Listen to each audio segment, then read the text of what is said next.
So we're going to move to a slightly different thing, which I know some of you guys in the other class already did, but the wonderful, fabulous area of closing arguments. So I know a lot of you guys have seen TV and movies. What is a closing argument? What's the main point? What do you think the main point of closing is? Yep. Ending it. Ending it. Yes, it's the end. It is the end. What do you want to do at the end? Say something to. What's that? I want to say something like summarize. You want something to summarize it, exactly. What else? You want to give the stuff to help the jury make the final decision. Exactly. So you want to summarize it. You want to help people figure out where you're going. What are you trying to do? You're trying to win. You're absolutely trying to win. And so what are some of the ways you think are the best ways to win, to make people believe your side of the story? Make the other side look bad. Make the other side look bad. That's one thing. Yep. How do you do stuff like that? Like by switching the words around. Yeah, point out where maybe their witness said something, maybe on cross-examination, where someone maybe said, oh, I didn't really see what happened. I just thought that the principal hit that kid. I kind of made a guess. That helps you. You can point that out. Yep. You want to make the other side look bad. What other stuff do you think? What do you do when you want to win an argument? Because I know you guys have all had to convince people to do things, or convince people to be on your side, or convince people to keep out of trouble. You have to persuade them. What do you do to persuade people? So you point out the bad stuff on the other side. What's some other?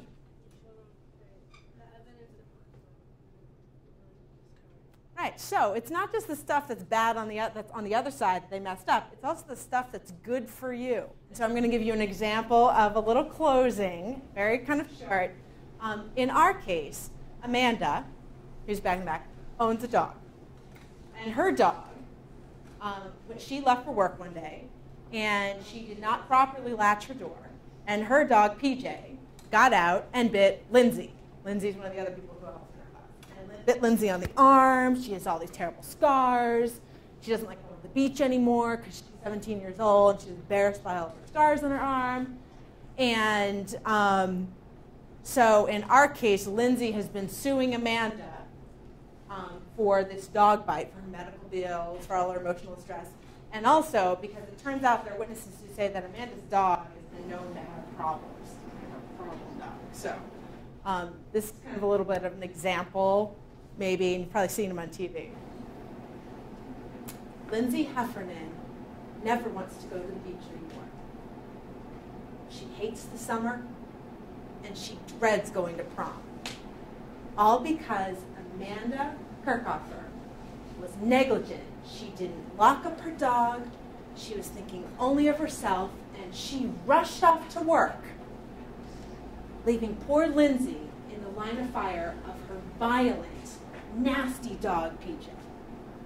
Now, you heard from Mr. Jarrett, and Mr. Jarrett told you that day, back in April, that Amanda was late to work, that she was rushing in, she had been all over the place, frantic, and she couldn't remember if she had actually locked her door and closed it shut. And you saw Lindsay. She showed you that terrible scar all down her arm that she has to live with day after day, that she went to doctors for and had surgeries. Her parents had all sorts of medical bills. And now she's missing out on the stuff that most teenagers love to do the best. And she's looking at not being able to go to college because her parents had so many medical bills.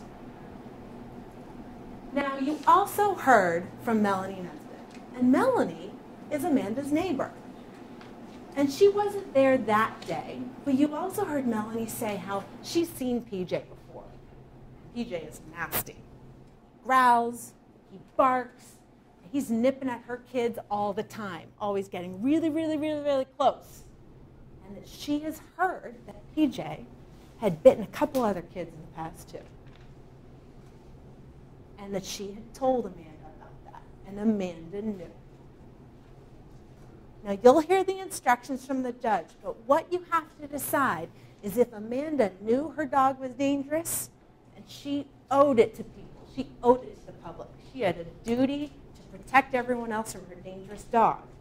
And because she didn't do it, she hurt someone. Lindsay's living proof of that. She was definitely hurt. She's out money, she's out fun, she's out all those great, wonderful things that kids do.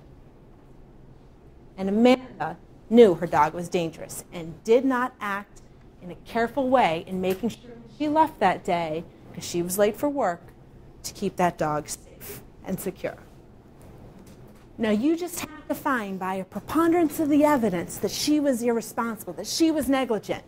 I would suggest to you, given how late she was, given how everyone knew her dog was dangerous, and given those terrible, terrible injuries, there is no other verdict here but to find her responsible and negligent for what her dog did to Lindsay. There you go. Have like a little bit of an example. So what did you guys hear in something like that, aside from that's extremely dramatic and no one has a dog?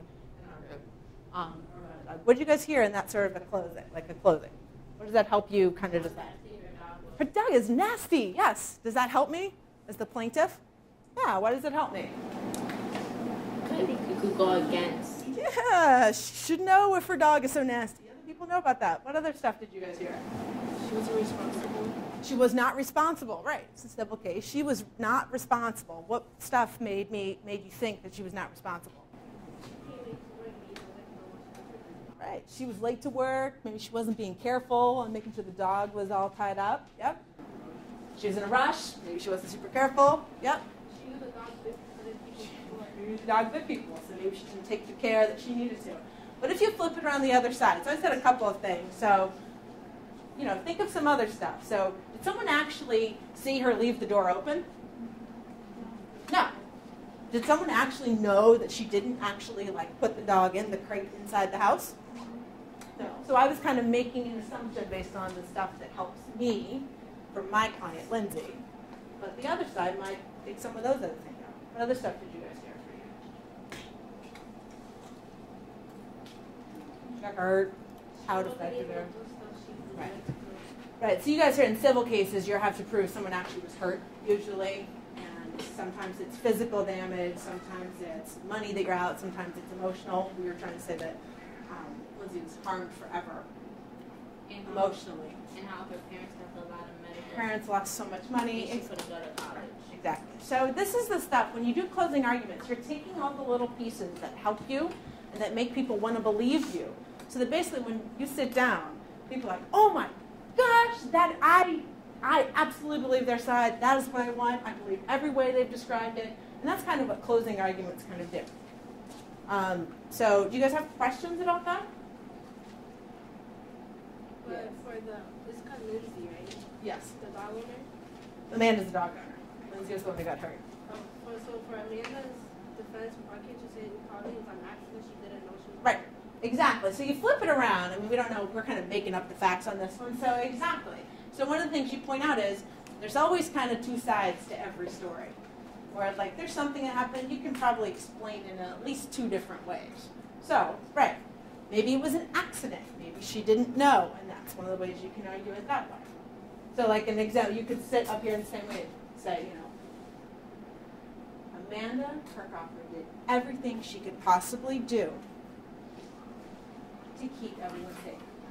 She had a crate for her dog. She locked it in every day. It was down in the basement, down the stairs, inside her house, which she locked with a key every day because she lived in a neighborhood where there had been some break-ins recently. And that day, even though she was rushing, even though she was on her way to work and was running a little bit late, Amanda Kirchhofer did what she did every day the whole 3 years that she owned that dog. She put him in the crate, she put the latch across, and she locked the door. It was an accident. Accidents happen.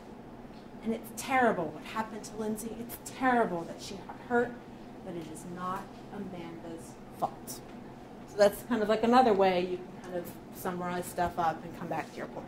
Instead of suing Amanda, they can take away the dog since it was an accident. Right, exactly. So there's all sorts of ways, and this is one we just kind of used because we thought it was kind of not necessarily what you guys are doing, and so you don't necessarily have to think you have to do exactly what we do with the cases that you've picked. But the whole idea with these is you want to say, and we have some templates. They're basically like worksheets you can use for your own. But the whole idea of closing is there's kind of a couple main things you want to do. You want to say what your position is, like what's your point.